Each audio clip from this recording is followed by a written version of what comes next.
Now, I know this video is delayed. This is coming out 3 days after the race, 4 days after qualifying. That's mainly because, obviously, I was filming side by inside. That was my main priority. So I'm here. Apologies for the delay, but here we are to talk about the Canadian Grand Prix. So I'm going to be talking about both qualifying and the race. So you might as well just get both in one video because it was a good weekend. It was definitely by far the best weekend of the season. Canada delivered, as it normally does. Canada, for the most part, normally does deliver. Got something in my eye. Qualifying, obviously, the whole weekend was pretty good. You know, it was mixed conditions all weekend. Rain, dry, dry, wet. Otherwise, I said rain. But yeah, rain on and off all weekend. Absolutely made this weekend better than it would have been, than it probably would have been. But still, who doesn't love changeable conditions? We'll start with qualifying, and as you can see, George Russell in the Mercedes got pole position. A great qualifying for him on pole for somehow managed to get Mercedes' first pole of the year. Mercedes looking quick this weekend, you know. Definitely the quickest team this weekend, I would say, in the dry, anyway. You know, from start to finish, Mercedes were quick in qualifying. And George Russell, first pole since Hungary in 2022, second pole of his career, third time he started on pole. Obviously, Brazil 2022, he started first, but obviously Magnussen was credited for the pole. Because he obviously qualifying was before sprint and the whole sprint stuff. But yeah, Russell absolutely cooked in the Mercedes. Pole position and set the same time as Max Verstappen, who was second. The second time in F1 history, since they did the 0.000 thing, that there's been a tie for pole. The other was obviously 1997 when there was 3 drivers on pole. Or three drivers at the same time. Obviously, the rule is whoever sets it first gets pole. And George Russell gets the credited pole position. Great stuff from him. Max Verstappen, second in the Red Bull, good qualifying for him. Red Bull again, Red Bull doing typical Red Bull things, doing nothing in practice and showing off a quali. 1,000th of a second off pole for Max Verstappen, but still P2. Good qualifying for him. Lando Norris third in McLaren. Great qualifying for him. 21,000th of a second off pole. Extremely tight up front. Chair, stop squeaking, please. And Lando Norris gets third place. Great qualifying for him. Oscar Piastri in the McLaren was fourth. Good weekend for McLaren, third and fourth. Again, looking quick as always. Daniel Ricciardo, round of applause. Wash driver, according to Jacques Villeneuve. Comes to gets P5. Top 5 here. Best qualifying for the year for him. Fernando Alonso back in the top 10 after 2 stinkers. Is in 6th in the Aston Martin. Only 2 turn-off sets of pole, to be fair, so not too bad. With him in P6, and said he had to got pole if he did mess up his lap. So, I mean, I guess everyone could say that, to be real. Lewis Hamilton, stinker. 7th in the Mercedes. Yeah, just really struggled for any sort of pace in qualifying. He was quick all weekend and then just didn't show up. So, yeah, really disappointing for Hamilton. I say didn't show up, he was 3 times off pole. That's how close it was to 7th. Yuki Tsunoda, again doing Yuki Tsunoda things, starting in the top 10 in 8th.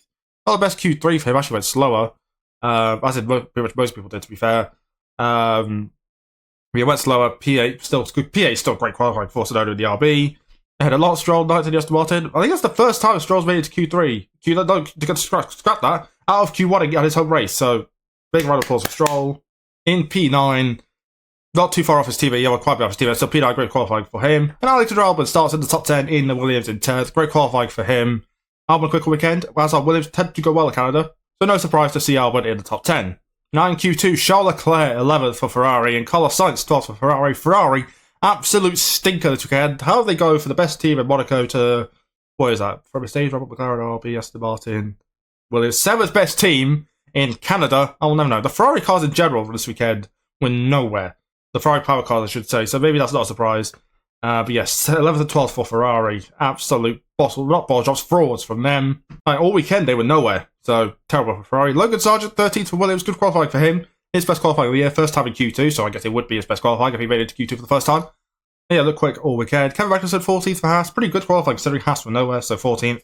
Not too bad. Yeah, Gasly, 15th for Alpine again. Alpine were nowhere as well, so 15th isn't too bad for them either. 9 Q1, Sergio Perez. Where do I talk about Perez? Absolute fraud watch in 16. Like, Perez, there's nothing to say about Perez. He is just horrendous right now. 16th. What do I like? There's nothing to say other than ever since he signed that contract, he's done fuck all. So Perez, get a move on, mate. Valtteri Bottas, 17th for Sauber, kick Sauber. Standard 17th, 16th or 17th for Bottas. Esteban Ocon was 18th, not good qualifying for him, but he had a penalty anyway, so it didn't really matter. Nico Hulkenberg, absolute stinker from Hulkenberg in the house, just couldn't really get a lot together. 19th, absolute stink of him. And Joe Guan Yu doing Joe Guan Yu things of being P20, as always. So, obviously, Joe crashed twice until this point in practice 1 and practice 3. And as a result, 20th, just on the back foot after those crashes. Then we move into the race. And as you can see, Max Verstappen did Max Verstappen things. He is inevitable, as I always say. Wins the race.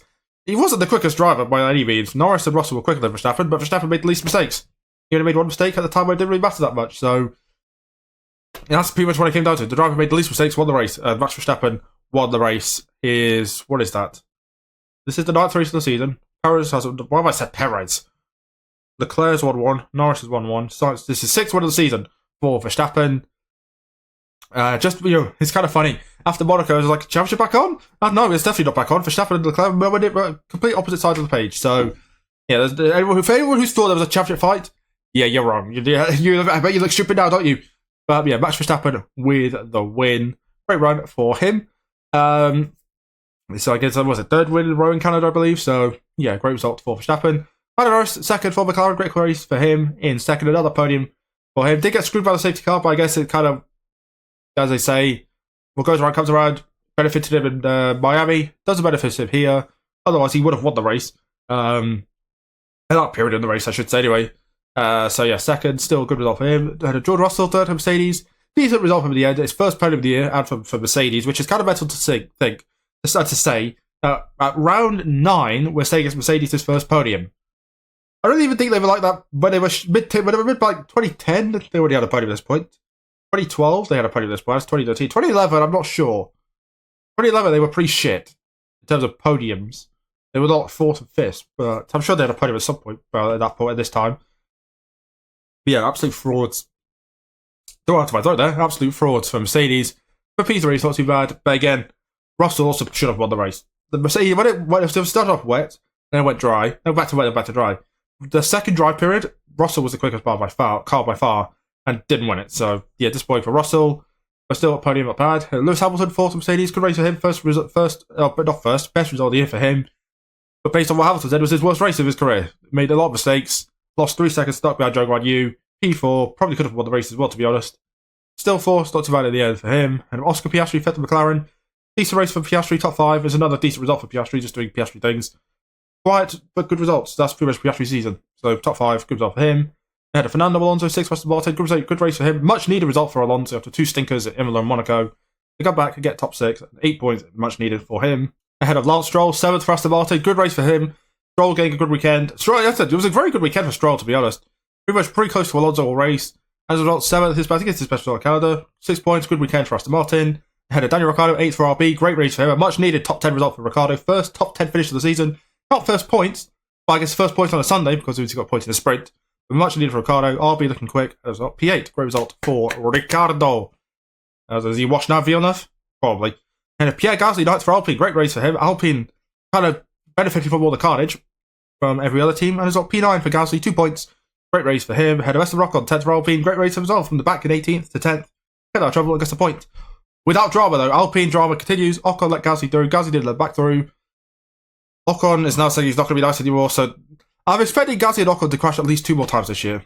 That's if they survive the first crash again. They probably won't, unless it's Gasly's fault.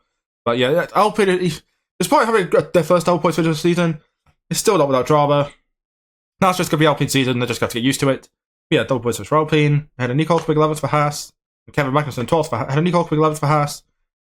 Just standard. Haas, I don't get Haas. Haas, when there's no carnage, finish 10th or 11th.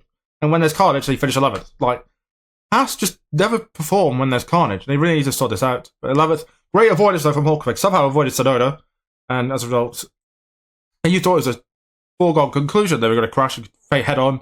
But it wasn't. In 11th place for Hulkenberg. 4th time though, in 6 races, he's finished 11th. He's been unlucky as Hulkenberg. Had a Kevin Magnussen 12th for Haas. Started off incredible, was up to 4th on the wet tyres. Hulkenberg was up to 8th. But then pitted for the Inters when the team went ready. Ruined his race. Otherwise, I think he would have got points because he would have beaten Gasly. So it would have been 9th, I'd say, for Magnussen. But instead, it's 12th, no points again. Haas really need to sort this stuff out when it comes to these races. They had a Valtteri Bottas, 13th for Kick Sauber. Standard Bottas race. They went on the on a wet setup, which didn't. I say it worked. It didn't work because they didn't gain anything. They were 19th to 20th. So yeah, Kick Sauber definitely the worst team right now. Had a Yuki Tsunoda 40th for RB. This point race him, threw it away at the end. Was running in P8. I think it was P8. Yeah, it was P8. And then spun. Almost got collected by Hulkenberg. But that spin ruined his race, and as a result, P14, not what he wanted. It had a Zhou Guanyu 50th for Kick Sauber, 1 lap down. I mean, I didn't realise Joe was I thought Joe was 1 lap down before. He was actually 2 laps down because he was in the pit lane for about 2 minutes. Like, We're at round 9. We're 4 months since they had the issues, and they still haven't sorted out their pit stops. This is actually unacceptable for Sauber. Like, I don't know what's wrong with him. Like, Joe's race was ruined. Not that he was going to finish any higher than 50s anyway, but like, he might have got 40s actually, to be fair. But Joe just has no luck right now. His final season in F1, he has no luck. Not what he would have wanted. And then the retirement. Carlos Sainz retired in the Ferrari, and Alex Albon retired in the Williams after contact with each other. Sainz spun at the second or third chicane. I don't know if the Turbo 1 2 classes. No, it doesn't class as chicane. The second chicane at the end of, or start of sector 2. Sainz spun on the, got hit the wheel on the wet, spun, tried to get out of the way, but collected Albon. Albon out on the spot. Sainz come back to the pit to retire with damage. And yeah, both out. Both on course. Both would have probably got points, 9th and 10th. Well, Sainz would have got 8 or something, but both would have got points. Instead, it's that both have suffered a DNF. First DNF of the year for Carlos Sainz. Third DNF of the year for Alex Albon. Yeah, just not good for them. Sergio Perez retired the Red Bull after bottling it, as always, at the same corner, actually, where Sainz spun. Did the wheel of the water, lost it, hit the wall, rear wing gone, and as a result, second DNF in a row for Perez. He obviously had contact with Gasly at turn 2, which is just unfortunate. Had damage on the front wings, which his first did. But once it dried up by the end, was on course to get, I would say P7, but then spun and hit the wall. Broke his rear wing, out of the race, 2 DNFs in a row, second DNF of the year for Sergio Perez, back to back as well. And also, because he drove the car back instead of stopping on the track, or stopping on the side of the track, I should say, he has a 3-place grid penalty for the next race in Spain. So it's just typical. Perez always does well until we get to the European phase, and it just goes downhill from there. So yeah, Perez really needs to step up in Spain, because at the moment, this isn't acceptable for Perez. Charles Leclerc retired in the Ferrari after an engine failure, well, engine problems all race. Disappointing for him. Never could really race, to be honest. He had engine issues the whole race. Was like a second half slower every lap.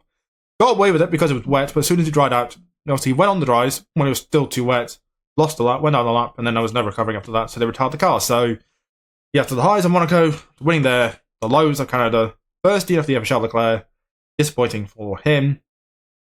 And also, I should say as well, we're now 9 races in, and 17 drivers have had a DNF, which is pretty good going.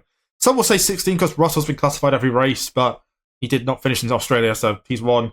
Alonso is the other. Both McLarens. No DNFs for McLaren yet. And speaking of McLaren, Oscar Piastri is currently on the longest finishing streak. His last DNF was America last year. So his finishing streak is 14 races, I believe, which is still pretty low considering. But yeah, Piastri's on the longest finishing streak at the moment. Yeah, for Ferrari, double DNF for Ferrari. Before Canada, they were the only team to score points in every race, have both cars in the points in every race, and that includes sprints. And then Canada comes around to double DNF. Not good for them. And Logan Sargent retired in the Williams after crashing earlier on in the race. He crashed twice, to be fair. One was just the front wing. Got away with it. Well, he actually broke the front wing. He didn't break the front wing. He just touched the wall of the front wing. Because the cars are indestructible most of the time. Got away with it. And then spun again, hit the wall, broke the rear left, and that was game over for Sargent.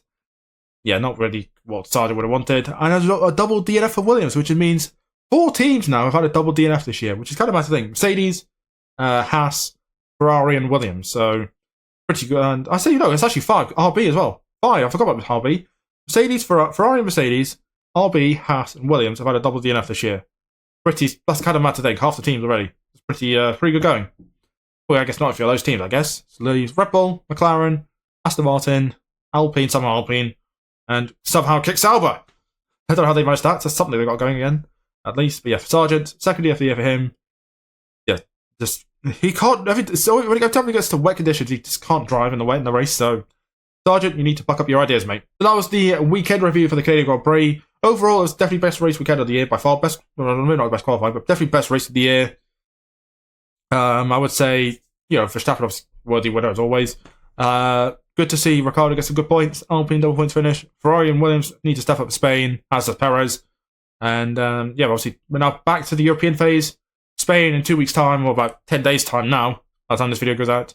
Very much look forward to it. Obviously, home race for Alonso and Sainz. We'll see how that goes. If you enjoyed this video, like, subscribe with that. Check out the videos here for anything else on the channel. Subscribe right there. And I'll see you on the next one. Well, we'll have F2 and F2 back as well. Until then, bye guys.